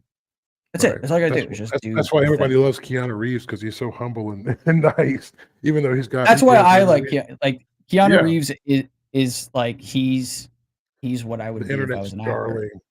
Yeah, he's exactly like, I'm not saying I look like him, but because I definitely don't look like Keanu Reeves. But if I was an actor, he reminds me of myself. That's why I like him. That's why he's like my favorite actor, basically. I think a lot of even his personality quirks and shit. Yeah, everybody sees a piece of themselves in Keanu. That's why he's so well beloved. Yeah, just a regular guy. That's a good point too, Brooke. Some cockiness / ego is necessary for motivation. I thought I was enlightened once and killed my ego, but now, just an observer, I don't inject myself anymore. Yeah, I will say, where ego is good as a content creator is when, I'll give you a good example. Like if I'm by myself and I'm editing a video or I'm doing anything, and let's say I hit a brick wall, right? Maybe it's like writer's block or tired or just having some difficulties. Sometimes it's good to just stop for a second and put your fucking foot down and be like, no, I'm going to conquer this shit. You're not going to win. I'm going to win. That's when it's good. When you motivate yourself to get over a hurdle, it's really good. Be like, no, I'm better than this. This shit right here, I can do better than that. So I'm going to do better than that because I'm better than that. That's a good way to do it, right? It's like it's self-motivation and it's believing in yourself, right? You can do all of that without being some cocky asshole that is, proverbially masturbating to themselves in the fucking mirror. Like, you don't have to do that. You don't have to be that guy who's like, oh my God, look at this goddamn bicep. Like, don't do that. It's not a good look. Most people don't like it. Bad, right? Like, and you want to spread positivity. Yeah. I'll tell you what, low key, I worked with a guy years ago. I won't say this person's name. I doubt they watch this show. God knows if they even remember me. But we were unloading the truck. I was working. I won't even say where I was working, but I was working somewhere. But we were unloading a truck, and we were talking about smoking pot, and he said the craziest shit to me. He goes, sometimes when I get really blazed, I masturbate in the mirror, and I'm like, what? I'm like, what did you say? I'm like, wait. I'm like, pause. What? Like, chill out, dude. What? The music stopped. He's like, I just get like really, really fucking high, and I take my clothes off and I just jerk off in front of a mirror. And I'm like, to what? He's like, to myself. And I'm like, so the mirror, like you're really using it, like you're really looking at it. he's his own best friend. Yeah, we are in a freezer, unloading boxes. It's me, you, and another dude, and you're telling us about how you get off to yourself when you're blazed. He's hoping there's a mirror around. Anybody know where the closest mirror is? Yeah. Need a full body. Like, it's like, Jesus. I guess if you were a vampire, your life would suck, huh? Like, it's just, I'll never forget that one, man. That shit was just, I couldn't even believe that one. I was like, did you really just tell me that? Like, in confidence? Like, you shouldn't tell anybody that, dude. Reminds me of fucking Silence of the Lambs. Would you fuck me? Oh, I'd fuck me. Somebody shared, I think it was, I want to shout out somebody too. She shared artwork somebody did of Buffalo Bill that was really cool that you can buy on Etsy. So I was in a local vape shop yesterday and ran into this really cool girl named Amanda who I'm hoping to be able to do some work for. New logo, maybe overhaul their website and make a commercial for them. So I just wanted to shout out Nature's Own Farm.com. That's their website, Nature's Own Farm.com. She gave me this little, I don't know if it's going to focus properly, but it's all like self-sustained, organic They make all types of foods. It's a farm, and she was just so nice. And we talked for like a half hour. And she actually followed me on X. We followed each other. She subscribed to the show. I knew she was going to be watching this at some point, possibly live. I don't know if she's working today, but the New Paradigm might be doing some work there. So I just wanted to shout her out. And I just like, if you go on her timeline and look at some of the food that they're making, it's all being made with, from their own farm raised animals, organic and whatnot. But the prices are probably a hell of a lot more reasonable than like if you were to go to like, say, like Whole Foods. It's really difficult for some people out there to eat organic, right? Like I don't fucking eat organic. It's the It's hardest so thing in the world in the expensive. US. Everything in Albania where I live is organic. Like everything's grown here. The food is so much better. And I can eat whatever I want, and I don't gain weight here. It's if I did that in the US, I'd be 500 pounds. Yeah, it's insane. Wow. But the quality of This is food, the that's website a here. big issue. They're here in New Jersey.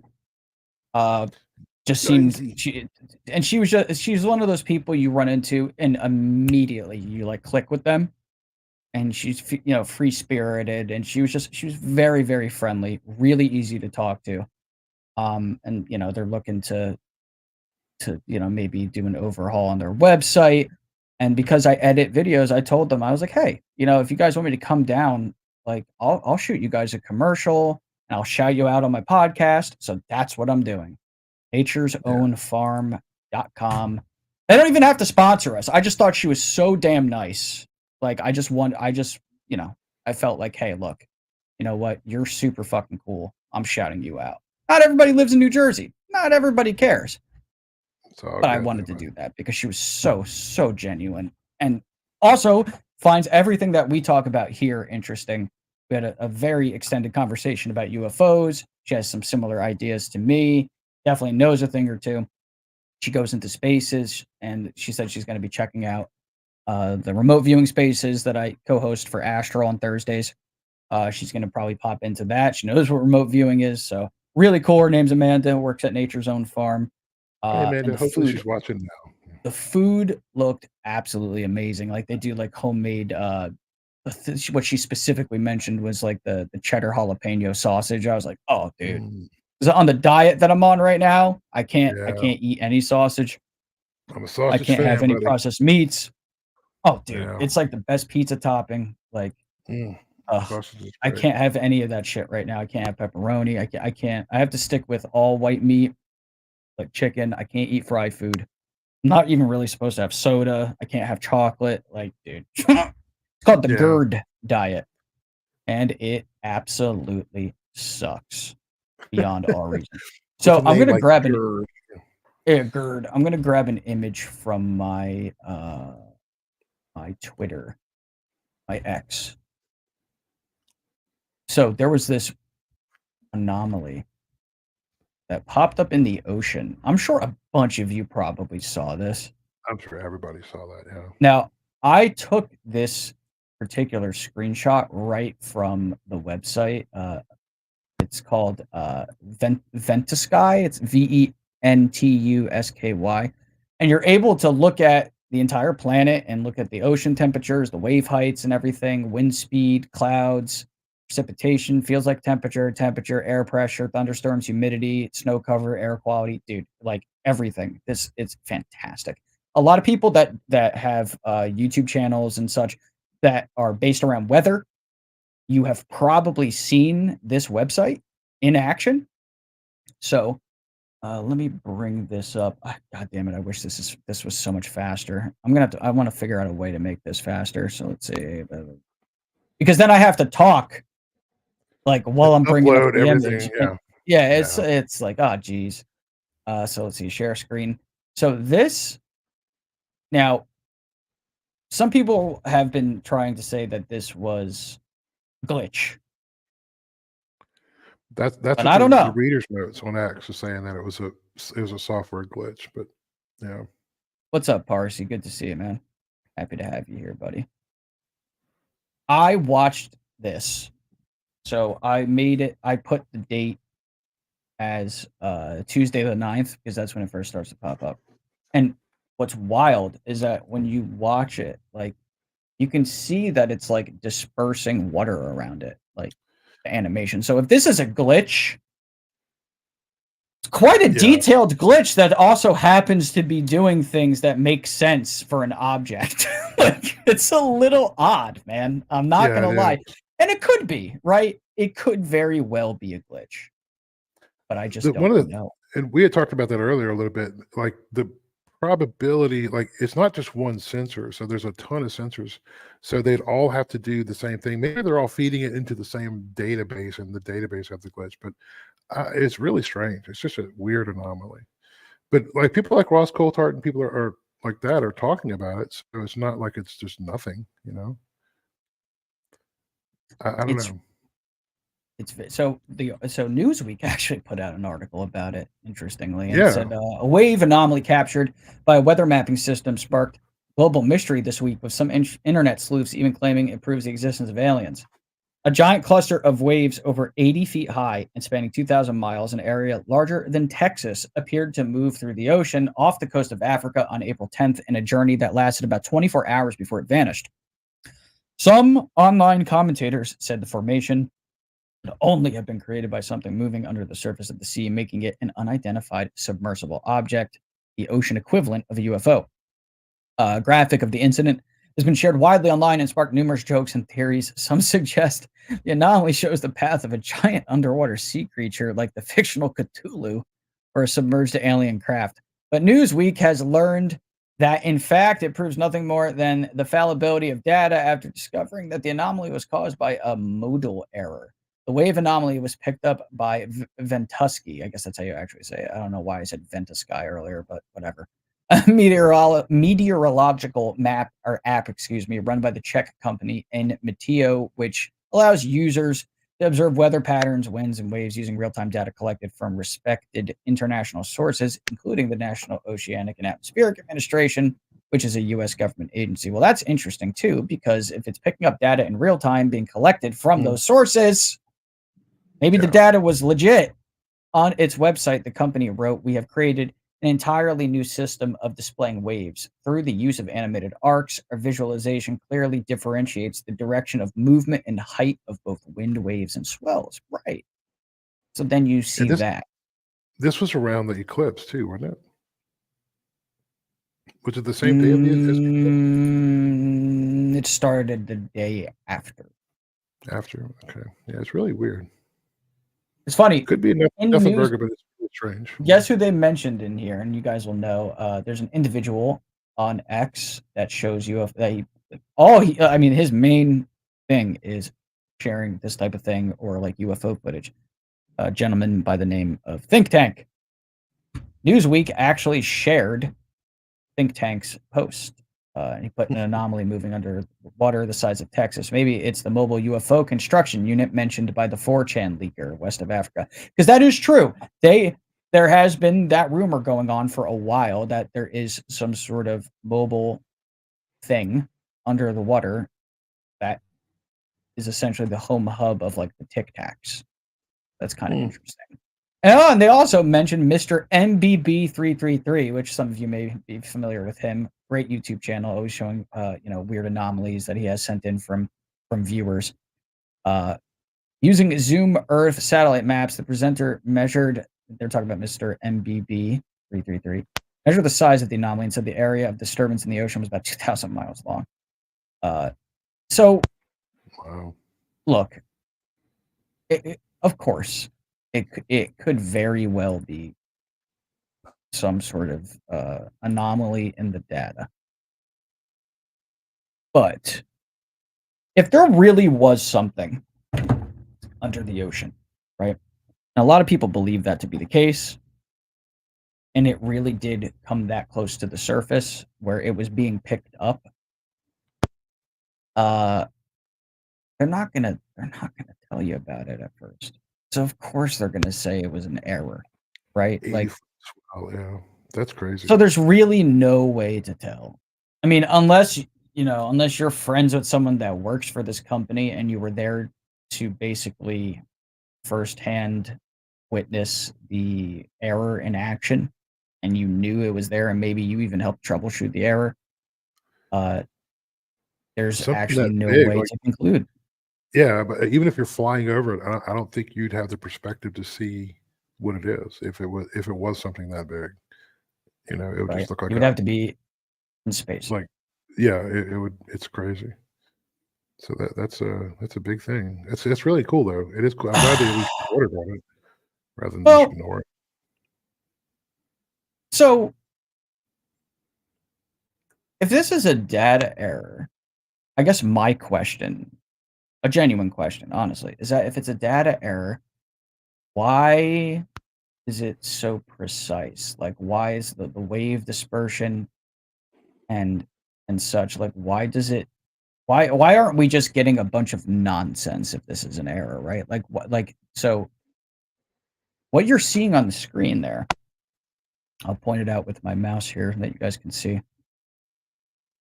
These lines represent, dispersion of water, right? Mm. Now, if this was just like a data error, wouldn't you expect this to be maybe more random, like what you see out here, just lines all over the place? Like, why is it so precise around this object if it's just an error? That's my question. It's like a genuine question. Like, does this modal error place a non-existent object in the ocean, and then the software I don't know. basically compensates for that and does things accurately? Because if there was an object that shape and that size actually right there in the water, that's what you would expect to see around it. What's weird Type of too reaction by the is software. just to the east no, just to the west of that is Yeah. what they consider the South America magnetic anomaly. There's like a region over South America that's troublesome to fly through because there's a lot of magnetic anomalies. I Good wonder if point. it's related to something like that. Good point. Yeah, and so when I hit play, and I watched it, Brooke makes a good point because that's exactly what you see. It changes shape and size and location. That's exactly right. So, like, that spot starts off, uh, a bit smaller on the 9th. And then as it grows, you see the water disperse. Like, you see, like, as if there really is an object there. That's why I'm asking the questions that I'm not saying that this is a giant something under the water. I'm asking that if this is indeed a data error, why did the error display the way that it did? And maybe there is a good explanation for that, right? Like, I can't say with any sort of certainty what the hell this is. It could really just be that error. It could. I know that. Like, it could. But why is it so precise like that? And when it moves, like, if there's this giant object underwater, this software showed exactly what that would look like based on the way that this is formatted and the way that the waves move. Like, that's exactly what It's you kind of would weird see. too. Is like when you look around it, like when you drop like a pebble in a pond, it disturbs the water, but it also kicks up dust. It almost looks like there's dust around it, like it's something, like it's moving something on the bottom. It's really weird, man. Yeah, it's really strange. That's really kind of cool. I saw it and I watched it a couple different times. And like I said, based on what this software does, if there was a giant object in the ocean, this thing picked it up, this is what it would look like. Yeah. I'm just saying. I don't know. Hard to say. Just throwing that out there. Worth noting, though, because that's what we discuss. This is the Unidentified Anomalous podcast. This thing is unidentified, and it's anomalous. I don't have anything that can prove to me that this was actually a glitch. I just have the word of a fucking Newsweek article. That's it, right? Like, technically, I don't have anything other than that to go by. That doesn't necessarily make it true. It'd be like Independence Day if it's real. Well, it's just that we had, I've spoken directly to people that work out on barges and have gone out on sea expeditions and such. And They one see some individual weird in stuff. particular, yeah, he told me that at least dating back to the 70s, that they were capturing readings of objects that were moving underwater, going faster than the speed of sound. So Yeah, that's really strange, right? there's Like, a lot of submarine documents for that. Yeah, the sonar records. Actually, I think Lou Elizondo was talking about something along those lines. Maybe it was somebody else, but they were talking about submarine sonar data was catching things running, 120, 130 miles an hour underwater, which submarines can't do by any stretch. Even a missile falling into the ocean slows down almost immediately. So and this was like, right. yeah, this was like, I think 800 feet deep, and they were catching it zip on by, and they could hear it and they could see it, they could ping it, but there's Not to no mention the explanation. Tic Tac incident. Yeah, There's that footage that they captured of an object that splits into two, and then it goes underwater, and then it comes right. back out. It's like, Yeah, look, guys, that's not a balloon, it right? makes me Like, want to watch The Abyss again. That's what it makes me want to yeah, do. I have it. It's one That's of my such a good favorite movie. movies. I love Yeah, that movie. You know what scene is actually a little, not that it's hard for me to watch, but like I sort of like clench up a little bit, is when Ed Harris has no suit on and he's swimming from station to station and he's just yeah, holding his breath that whole time. I'm just like, yeah. That concept. what a cool concept for a movie. But look, honestly, if there are NHI hanging out on Earth with an established base of some kind, the first place that I would think they would be is the ocean. That's the best Seriously. place to be. Yeah, And you guys know I have some people that I talk to privately, and one of them in particular had said that there are bases being run by NHI here on Earth, and that's what he mentioned too, is that some of them are in the ocean and some of them are actually like inside of mountains, and there was a piece of footage, I'll have to look for it.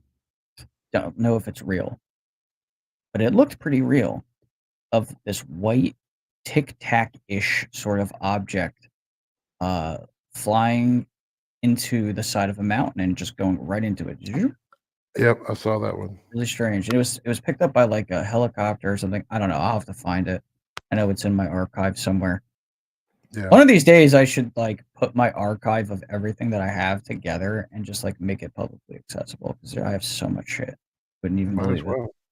Yeah, I have so much UFO footage, and oh god, like, dude, I have so much that I know that I haven't even seen all of it. Like, there's stuff that I've just grabbed from databases and shit where I'm like, oh my god, what if this website disappears? Boom, just download everything. yeah. Uh, That's a lot of stuff. Too much for me, but Dr. Sarfati stated in an X space that they are aware of Orb NHI. They're in a war with the underwater ones. Yeah, that's all we need, is like we have our human war, and then they're at war with each other around us. It's like, geez, does this ever stop anywhere in the universe? Anywhere? Like, can we find somewhere where there's no war? yeah. I've thought. You ever think it's like when we start colonizing other planets, like, will war eventually break out, like on Mars? You know what I mean? Like, Well, well, could be. yeah. Well, I mean, think about it like this. What if like what if on whatever planet we go to, what if the creatures that inhabit that planet are sentient, but they're this big? And we're just trouncing around, stepping on them, not even knowing what's going on. They're gonna be like, "We're at war," Well, But it could be I a was talking possibility. about that. You remember I had mentioned, the idea that, like, what if civilization gained the ability to divide itself so many different times that now they exist as like, quantum civilization, like they're on the quantum level. Yeah, Michael from UAP Studies, when him and Jason came on the show, like, he spoke of that, but then he broke it down even further and said, what if they exist now as like, you know, um, laws of nature or like fundamental forces. Like I'm like, geez, dude, like what if? Yeah. Like, that's crazy. That's like, what if like the wind blowing is actually like some sort of intelligence? Like, oh my god, that is such a. It's trippy. It's really trippy to think about. But I've read some really good scientific it's articles. like elementals, right? Like there are people Yeah. who believe that there are those deities or not deities, but beings, entities called elementals that exist as like forces of nature and that they manifest in certain ways. It's really, really, really crazy to think about. So, speaking of thinking, we have reached this point in the show where that is exactly what we do. We think. Speculation station. Paul, we have managed to basically do 2 hours today, man. Nice, bud. We made something out of almost nothing. Because there really wasn't a whole lot going on this week, truthfully. No, it's been it was a good conversation. Do you want to do this one, or do you want me to do it, or do you want both of us? What do you think? Let's do both of us because mine's I think is relatively short, but with all of the theories out there as far as what the NHI could possibly be, there's the ultra-terrestrial theory, there's the dimensional theory, there's spiritual theory, ET theory. What if? And I know some people have a variant of multiple theories that they believe kind of put into all one, like it could be this and this, and it probably more than one. But what if all of those are wrong? What's left?